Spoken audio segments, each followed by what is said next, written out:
Hi friends, ഇന്ന് നമുക്ക് വെറൈറ്റിയും ഹെൽത്തിയുമായ ഒരു ജ്യൂസ് ഉണ്ടാക്കി നോക്കിയാലോ. ചെമ്പരത്തി കൊണ്ടുള്ള ജ്യൂസാണ് നമ്മൾ ഇന്ന് തയ്യാറാക്കാൻ നോക്കുന്നത്. ഒരുപാട് ഔഷധ ഗുണമുള്ളതാണ് ചെമ്പരത്തി.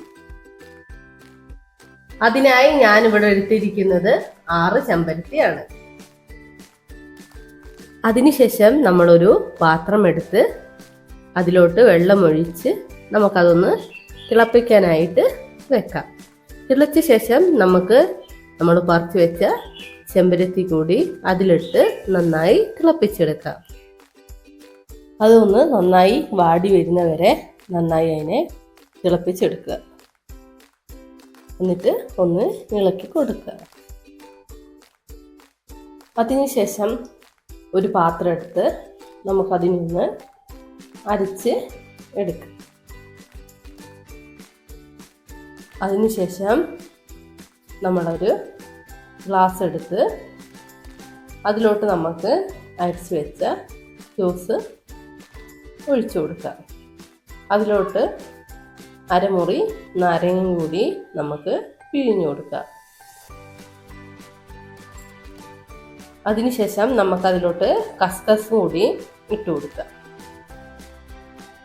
എന്നിട്ട് ഒന്ന് ഇളക്കി കൊടുക്കുക. പിന്നെ അതിലോട്ട് തേനും കൂടി ഇട്ട് കൊടുത്ത് നമുക്ക് അതിനെ നന്നായി ഒന്ന് ഇളക്കിയെടുക്കാം.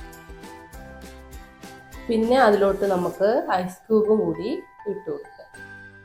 അങ്ങനെ നമ്മുടെ ചെമ്പരത്തി ജ്യൂസ് ഇവിടെ തയ്യാറായിരിക്കുന്നു.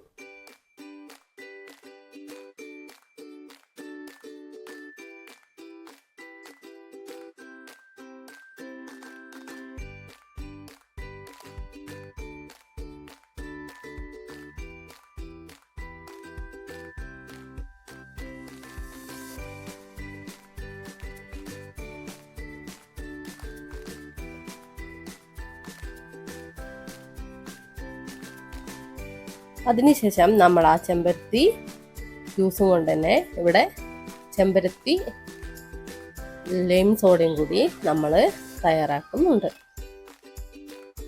അതിനായി ഒരു ഗ്ലാസ് എടുത്ത് അതിലോട്ട് ചെമ്പരത്തി ജ്യൂസ് ഒഴിച്ച് കൊടുത്ത് നാരങ്ങ നീര് കൂടി പിഴിഞ്ഞു കൊടുക്കുന്നുണ്ട്. അതിലോട്ട് കസ്കസ് പുതിന കൂടി നമ്മൾ ഇട്ട് കൊടുക്കുന്നുണ്ട്.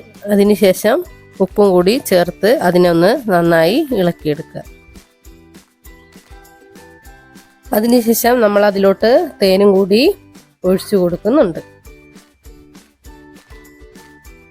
അതിനുശേഷം നമ്മൾ സോഡ വെള്ളം കൂടി അതിലോട്ട് ഒഴിച്ചു കൊടുത്ത് നമുക്കതിനൊന്ന് നന്നായി മിക്സ് ആക്കി എടുക്കാം.